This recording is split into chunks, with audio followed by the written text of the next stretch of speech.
Hello everybody, welcome back. I got another video for you. You know, we have a lot of members who are getting into Town Hall 10, and I don't know, the targets are going to start getting harder, and I just kind of wanted to make one. It's going to be like another queen walking thing, kind of, but I wanted to kind of cover some do's and don'ts with queen walks when you're facing off against Inferno towers.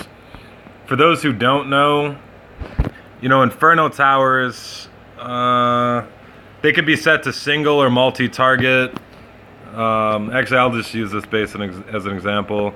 Their number one had some Infernos here. So notice the 3 compartments on the Inferno tower. That means it's set to multi-target. They both are actually. Notice also that they are level 1 and level 2.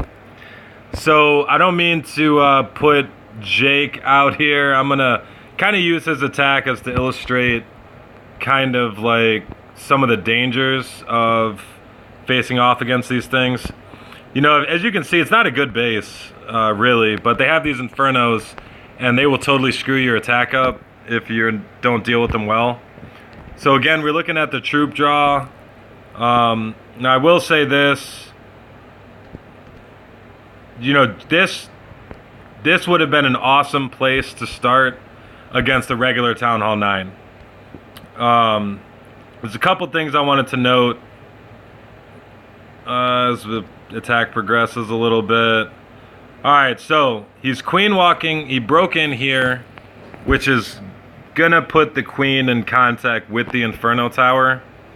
Now, the big thing about Inferno tower is while you're getting zapped or whatever by them, you actually won't be able to heal whatever it is that's getting attacked.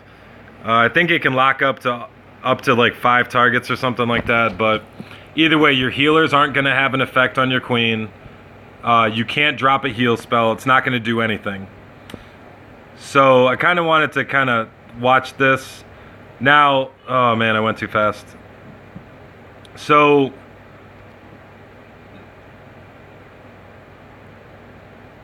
anyway, notice that here he dropped a rage, which is the right call under normal circumstances, but because the queen is getting hit here by the ray of Inferno death here, that actually the healer has no effect on her and she goes down.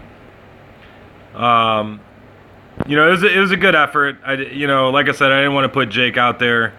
But EK Murph had a really, I think, a little bit, it was a good, well thought out plan against it.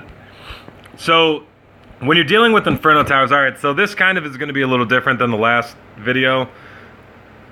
You know, you always kind of want, but me personally, I always kind of start my queen walk kind of based on the troop draw, which is kind of it's a pretty normal thing to do. It's probably best practices for that.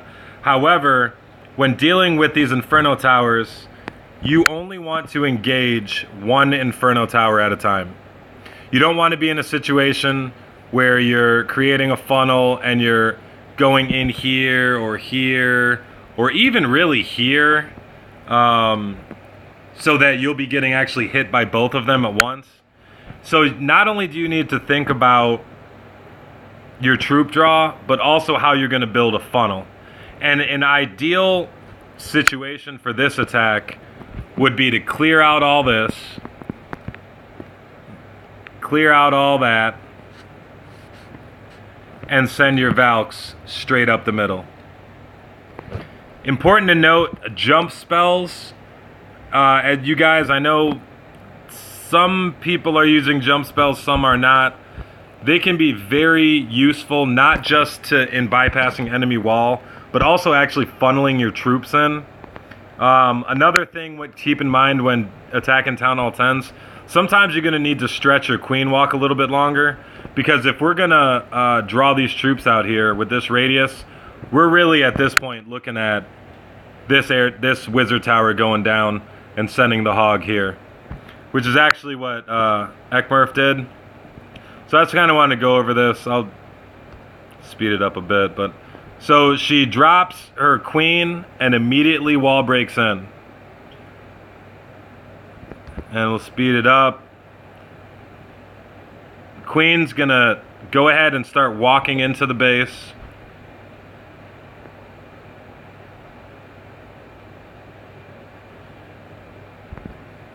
Nice placement on the hogs.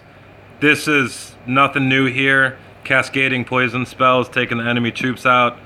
She doesn't have a problem there. Over here, she goes in with the golem. Good wall break in there. Note too, she is waiting. She does not immediately dropping her Valks. There's a danger when you do that. You could send the Valks in. They will bust through this wall quickly, and these buildings could attract them, and they'll, again, be wandering throughout the base. The whole time getting hit by 2 Inferno towers. That is not a good situation to be in. So she waited until most of the structures were clear. Another thing to note about using freeze spells. So obviously, you know, her Valks are maxed. Not everybody has those, but you know, probably everybody will have those kind of soon. If the Inferno Tower is level 1 and on multi-target, I just kind of want to point out the damage.